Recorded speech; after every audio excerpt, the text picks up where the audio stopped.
যে আপনাকে বিশ্বাস করে, সেই বিশ্বাসটার পরিভাষা আপনার জন্য কোনো অন্য রকমের হতে পারে। আপনাকে এটা লাগতে পারে যে আমাকে বিশ্বাস করে, সেই বিশ্বাসের জন্য আমি তাকে এইটুকুনি জিনিস দেব বা এতটা তার বদলে, তার রিটার্নে আমি দেব। সে আমাকে বিশ্বাস করেছে, তার জন্য আমারও এটা দায়িত্ব যে তাকেও সেই জায়গাটাতে একটু বিশ্বাস দেওয়া হোক বা তার জায়গায় অন্য কিছু দেওয়া হোক।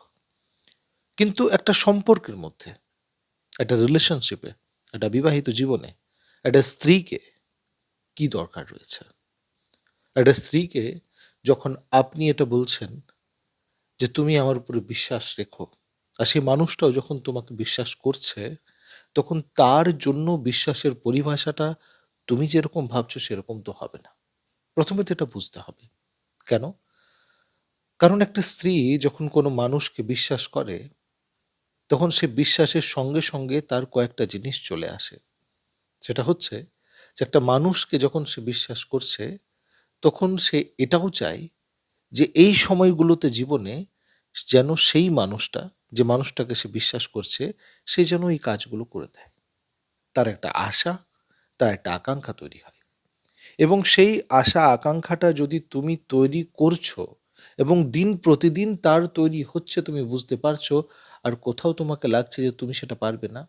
কোথাও তোমাকে লাগছে যে তুমি অতটাও ক্যাপেবল না যতটা সেই মানুষটা আশা করে বসে আছে, তো অনেক ভালো হবে, অনেক সুন্দর হবে যে তাকে এটা বুঝিয়ে দেওয়া। কারণ একটা বিশ্বাস করা মানুষের জন্য সবথেকে গুরুত্বপূর্ণ এটাই হলো যে যখন তার প্রয়োজন তখন তুমি অতটাই দেবে যতটা সেই মানুষটা ভেবেছে।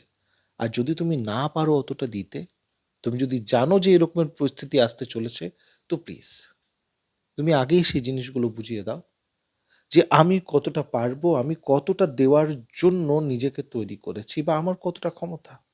অনেক সময় সম্পর্কের মধ্যে বাধা সৃষ্টি তখনই হয় যখন আপনি যতটা দিতে চাইছেন তার ৩ গুণ, ৪ গুণ, ৫ গুণ বেশি আশা সেই মানুষটি করে রয়েছে। আর যখন আপনি এই বিশ্বাসটা বারবার দেন যে, "না তুমি চিন্তা করো না। আমি তোমার এই কাজগুলোতে কখনো এই রকমের বাধা সৃষ্টি করব না। বা তোমার জীবনে এই কাজগুলোতে আমি তোমার সঙ্গে থাকবো।" কিন্তু হবে এরকম যে আপনি তখন সঙ্গ দিতে পারবেন না। হবে এরকম যে আপনি চেয়েও অতটা পূর্ণতা দিতে পারছেন না। তো যদি আপনি দিতে পারবেন না, দিতে পারছেন না, আপনি বুঝতে পারছেন যে সেই মানুষের আশা অনেক বেশি বেড়ে যাচ্ছে। আর আপনি সেই আশাটা দিতে পারছেন না, সেই আশাটাকে পূর্ণ করাতে পারছেন না। সেই মানুষের আশা কখন বিশ্বাসে পরিণত হয়ে নিয়ে সেই রকমের একটা মজবুত বন্ধন তৈরি করে ফেলেছে, যদি সেই বন্ধনটাকে আপনি পরিপূর্ণতা বা পুষ্টতা প্রদান না করলেন, তাহলে সেটা সম্পর্কেতে একটা এই রকমের ঘাটতি তৈরি করে, যেই স্থানটা খালি হয়ে যাওয়ার পর সেটার পূর্ণতা আর পায় না। তার জন্য চেষ্টা এটা করবেন যে একটা মানুষ যখন আপনাকে বিশ্বাস করেছে, আপনি তার জন্য অতটাই বিশ্বাস রাখুন, অতটাই জিনিস দেওয়ার জন্য প্রস্তুত থাকুন, যতটা পরিষ্কারভাবে, নিষ্পাপভাবে আপনি দিতে পারবেন। বিভিন্ন রকমের জীবনের এরকম পথ রয়েছে যেখানে কমিটমেন্ট মানুষ অনেক করে ফেলে। আমাদের পুরুষ মানুষের সবথেকে বড় সমস্যা এটা যে কমিটমেন্ট করার জন্য সে সবসময় আগ্রহী। নিজের যতটা ক্ষমতা ওর থেকে বেশি সে দেওয়ার জন্য তৈরি, প্রস্তুত। কিন্তু ঠিক সেই সময়টাতে সে অতটা দিতে পারে না। তখন তাকে লাগে যে আমি তাকে এত দিলাম তাও সে পূর্ণ পেল না। কেন পেল না? কারণ আপনি অনেক বেশি বলে ফেলেছেন। আপনি অনেক দেওয়ার কথা দিয়ে ফেলেছেন।